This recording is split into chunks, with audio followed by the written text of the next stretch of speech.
Mari Mari Compuché, Inche Sebastián Calfuqueo Puñén.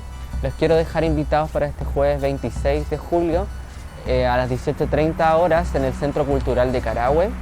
Se inaugura mi exhibición individual Champurria, que está auspiciada y traída por el FIC Mapu dentro de su área de artes visuales de este año. Esta exposición aborda el tema de la identidad mapuche, en específico con los estereotipos y prejuicios que están operando dentro y fuera de la comunidad mapuche y también dentro de la sociedad chilena.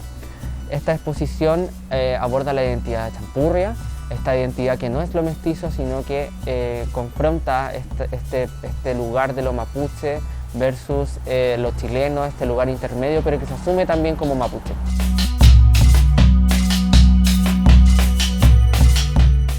Lo importante de esta exposición es que propone al espectador preguntas para poder resolver o generar interrogantes dentro de él para cuestionarse su propia identidad, la construcción de la mapuchesidad y que también está traído al Wallmapu en esta instancia que se está presentando. Esta exposición tiene una itinerancia en 4 lugares, es el Centro Cultural de Carahue, la comunidad Lázaro Marivil en Trovolve, pasando luego por el Museo Regional de Temuco, en la Araucanía, y también el Museo Mapuche en Cañete.